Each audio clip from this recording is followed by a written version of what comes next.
नमस्कार, मैं तरुण वर्मा और मैं एक क्लिनिकल साइकोलॉजिस्ट हूँ। इस वीडियो में आपको बताऊंगा कि जिंक जो कि एक मिनरल होता है या मेटल कहेंगे उसे, वो एंजाइटी और डिप्रेशन में उसकी क्या भूमिका होती है और क्या जिंक की कमी की वजह से एंजाइटी और डिप्रेशन के डिसऑर्डर्स डेवलप हो सकते हैं। क्या ऐसा होता है कि जिंक की कमी की वजह से शरीर में, दिमाग में अगर जिंक पर्याप्त मात्रा में ना मिले तो क्या एंजाइटी और डिप्रेशन की बीमारियां होती हैं इस वजह से?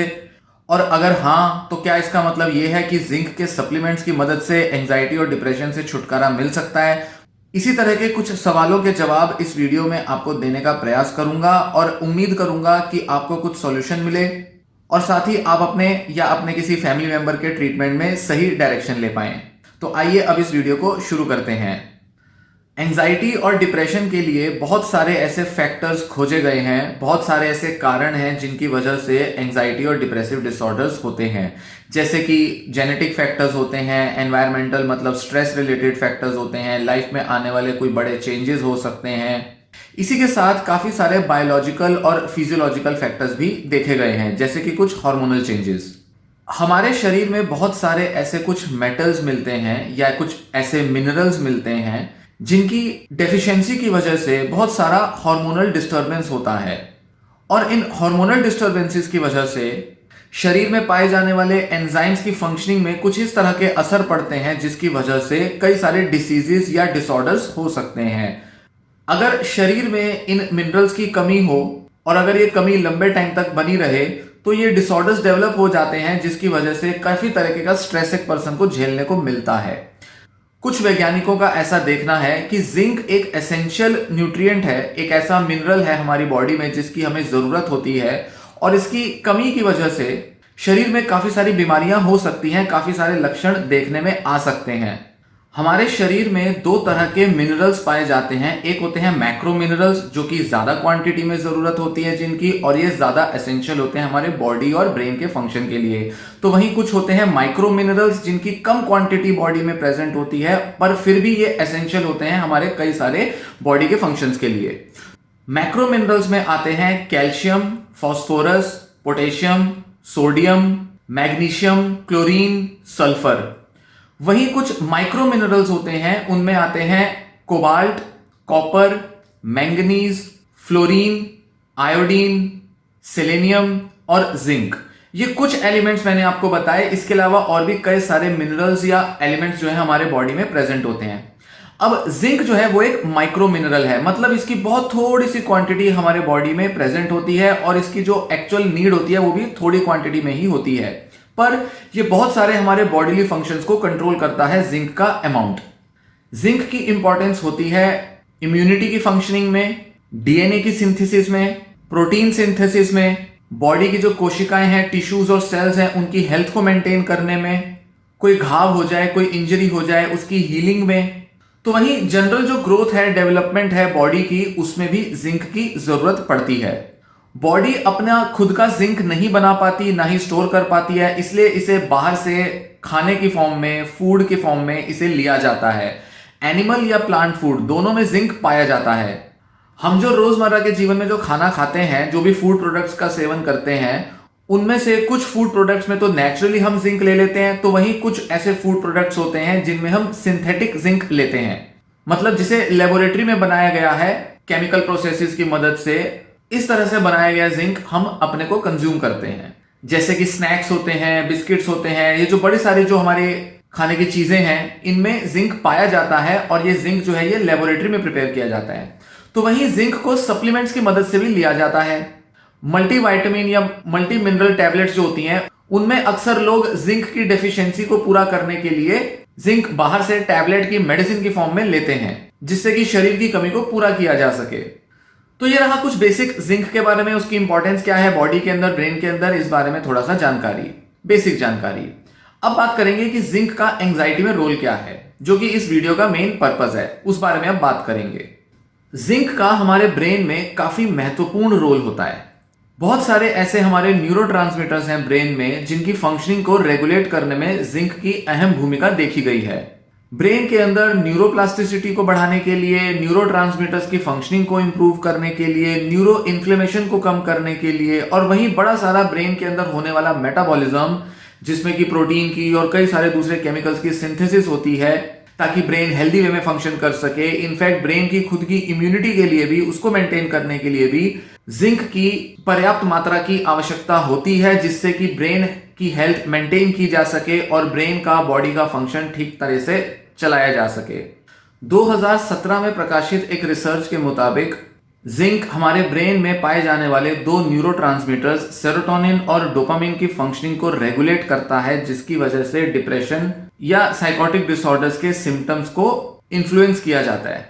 2021 में एक स्टडी पब्लिश हुई जिसमें देखा गया कि डिप्रेशन के लेवल्स को कम करने में जिंक कुछ इस तरह से भूमिका निभाता है कि वो ब्रेन के अंदर पाए जाने वाले एमिगडाला और हिप्पोकैम्पस के एरियाज में ब्रेन डिराइव्ड न्यूरोट्रॉफिक फैक्टर्स को इंक्रीज करता है, उसको बढ़ाता है, जिसकी मदद से ब्रेन के अंदर न्यूरोप्लास्टिसिटी होती है और ऐसे में एमिगडाला, हिप्पोकैम्पस और बड़े सारे दूसरे एरियाज में सेल ग्रोथ होती है, जिसकी वजह से डिप्रेशन के लेवल्स में कमी आती है। और ये पूरा जो प्रोसेस है जो ब्रेन में चल रहा होता है न्यूरोनल लेवल पर, न्यूरॉन्स में, सेल्स के लेवल पर, ये जिंक की मदद से पूरा होता है। तो जिंक की डेफिशिएंसी की वजह से ब्रेन के अंदर ये BDNF पूरी तरह से नहीं बनेंगे, जिसकी वजह से डिप्रेशन को हील करने में मुश्किल आएगी। एमिगडाला एक ऐसा एरिया होता है जो हमारे मूड्स, इमोशंस को कंट्रोल करता है। BDNF के लेवल्स गिर जाने की वजह से मूड भी लो हो जाता है और BDNF के जब लेवल्स गिरते हैं तो ब्रेन के अंदर उस पर्टिकुलर एरिया में जिंक की भी कमी पाई जाती है। तो जिंक की पर्याप्त मात्रा की मदद से BDNF के लेवल्स बढ़ते हैं, जिसकी मदद से मूड को बेटर करने में आसानी होती है। 2011 में एक स्टडी पब्लिश हुई जिसमें देखा गया कि जिंक किस तरह से एंजाइटी के सिम्टम्स को कम करने में हेल्प करता है। इस स्टडी में ऐसा पाया गया कि जिन लोगों में एंजाइटी के लेवल्स ज्यादा होते हैं उनमें जिंक के लेवल्स तो कम होते हैं, पर वहीं कॉपर के लेवल्स उनके ब्रेन में ज्यादा पाए जाते हैं। जब इन लोगों को जिंक की थेरेपी दी गई, मतलब उनको जिंक के सप्लीमेंट्स दिए गए, ऐसी दवाइयां दी गई जिनसे कि उनके जिंक के लेवल्स बॉडी में बढ़ जाए, प्लाज्मा लेवल्स बढ़ जाए, तो ऐसा पाया गया कि इन लोगों में एंजाइटी काफी कम हो गई। वैज्ञानिकों ने ऐसा देखा कि जो जिंक के जो ज्यादा लेवल्स थे उन्होंने ब्रेन के अंदर गाबा न्यूरोट्रांसमीटर्स के लेवल्स को बढ़ा दिया। गाबा का मतलब है गामा एमिनो बुटीरिक एसिड। ये एक बहुत एसेंशियल न्यूरोट्रांसमीटर होता है जिसके लेवल्स बढ़ने की वजह से एंजाइटी कम होती है, तो वहीं इसके लेवल्स कम होने की वजह से एंजाइटी बढ़ती है। तो जिंक के लेवल्स जब कम होते हैं तो गाबा के लेवल्स भी ब्रेन में कम पाए जाते हैं, जिस वजह से एंजाइटी बढ़ती है। तो वहीं जिंक की सप्लीमेंटेशन से गाबा के लेवल्स बढ़ते हैं, जिससे कि एंजाइटी को कम करने में मदद मिलती है। तो ये एक ऐसी एक ग्राउंड ब्रेकिंग स्टडी थी जिसमें यह देखा गया कि कैसे जिंक के सप्लीमेंट्स की मदद से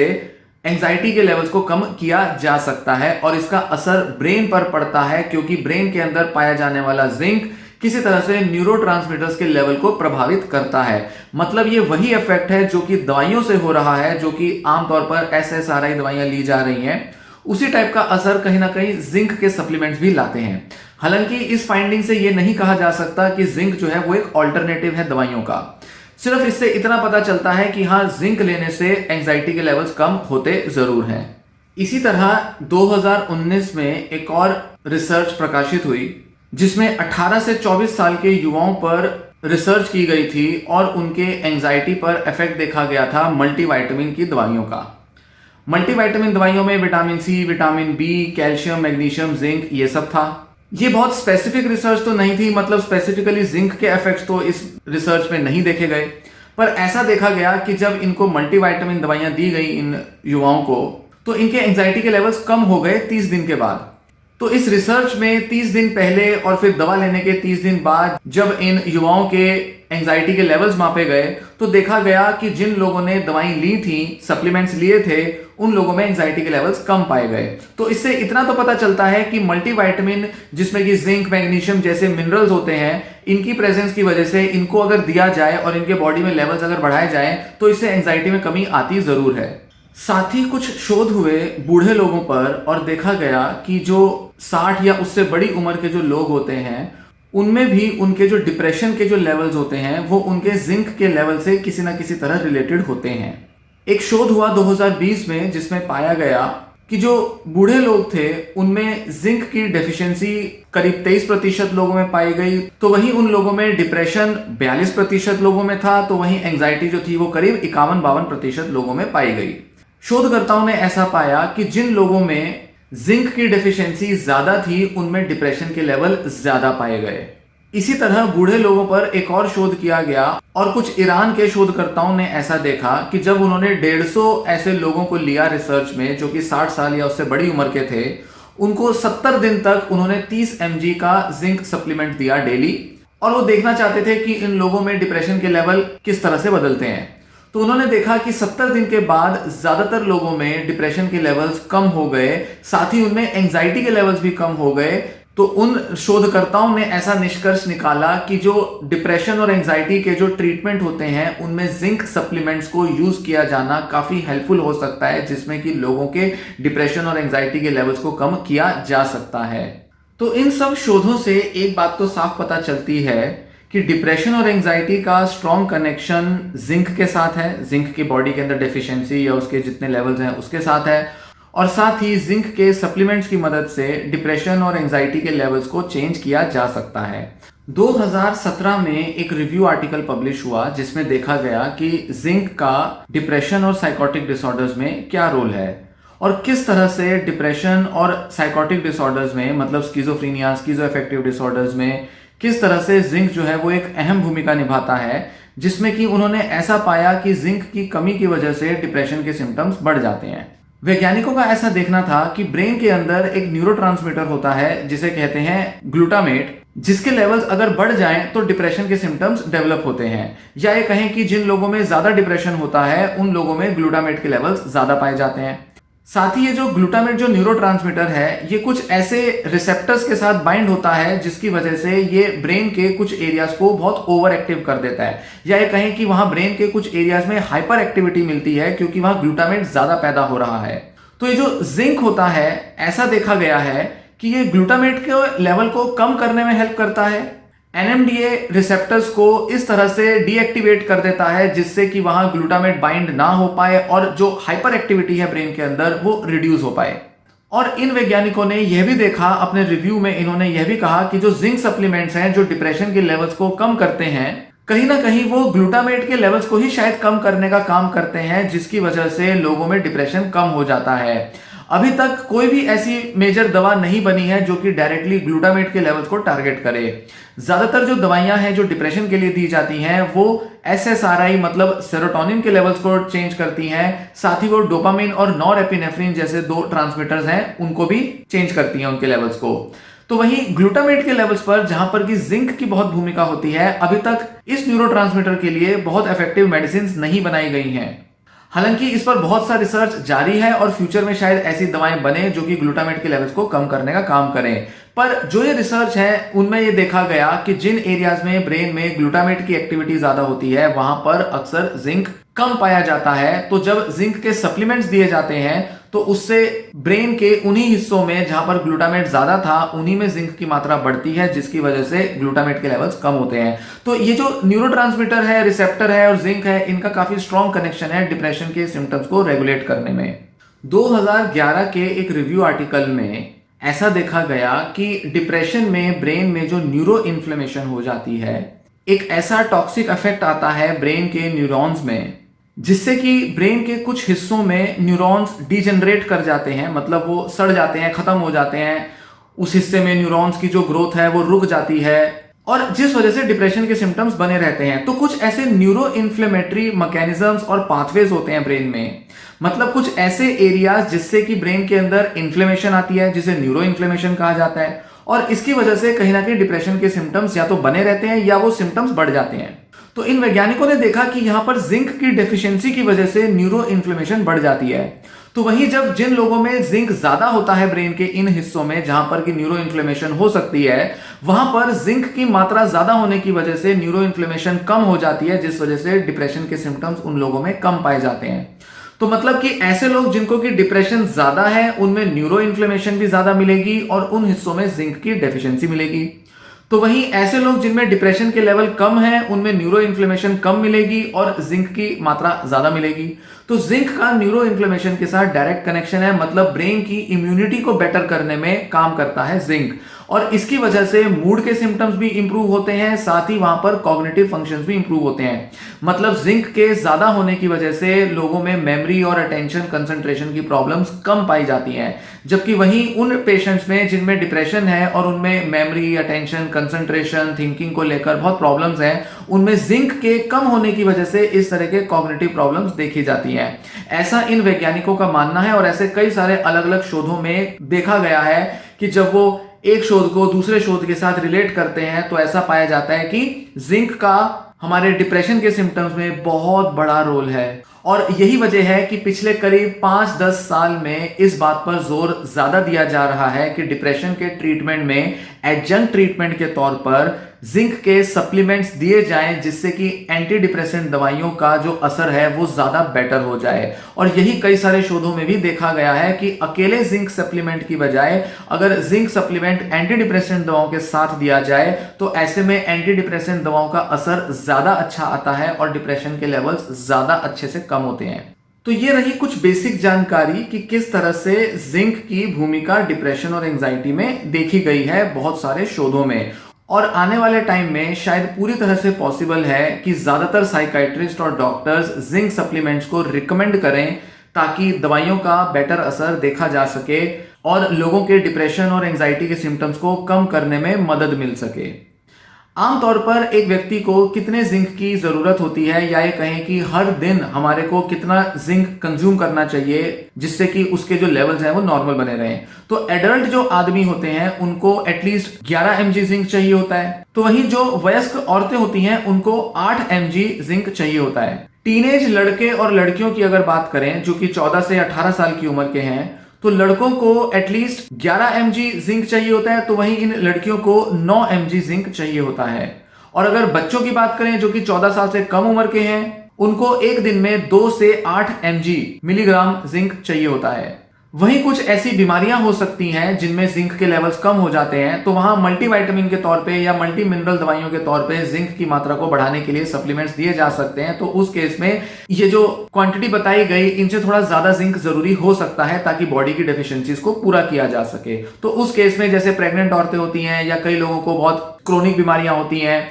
उस केस में ज्यादा जिंक की मात्रा दी जा सकती है। जैसे कि ऑस्टियोपोरोसिस को प्रिवेंट करने में बड़ी उम्र की औरतों को जिंक ज्यादा जरूरी हो सकता है।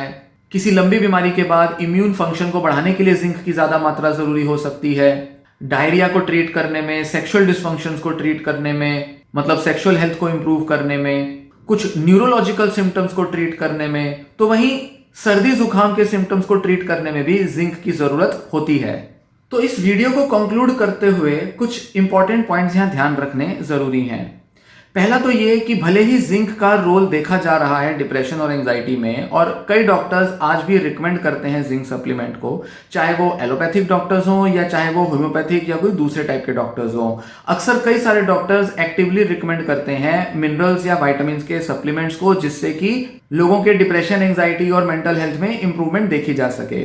पर यहां यह ध्यान रखने की जरूरत है कि इन सप्लीमेंट से भले ही कितना ही इफेक्ट क्यों ना देखा गया हो, अभी तक ऐसी कोई गाइडलाइंस नहीं आई हैं, चाहे वो अमेरिकन साइकेट्रिक एसोसिएशन हो या कोई भी अमेरिकन मेडिकल एसोसिएशन या किसी भी टाइप की ऐसी कोई गाइडलाइंस अभी तक नहीं आई हैं जो कि कहें कि जिंक सप्लीमेंट्स देना जरूरी है या एंटी डिप्रेसेंट या एंटी एंजाइटी दवाओं को रिप्लेस किया जा सकता है जिंक सप्लीमेंट से। ऐसा कहीं नहीं लिखा है। कई लोग गलती कर देते हैं कि दवा छोड़ना चाहते हैं, डिप्रेशन की दवाइयों के साइड इफेक्ट्स आ रहे हैं, एंजाइटी की दवा नहीं लेना चाहते, या वो जल्दी से इनसे छुटकारा चाहते हैं, या बहुत लंबा टाइम हो गया दवाइयां लेते हुए तो इनको छोड़ना चाहते हैं। तो नेचुरल ट्रीटमेंट, नेचुरोपैथी से ट्रीटमेंट के चक्कर में वो कई बार ये सप्लीमेंट्स पर पूरी तरह से डिपेंड करने लगते हैं और ऐसा उम्मीद करने लगते हैं कि सिर्फ सप्लीमेंट की मदद से ही शायद वो पूरे ठीक हो जाएंगे।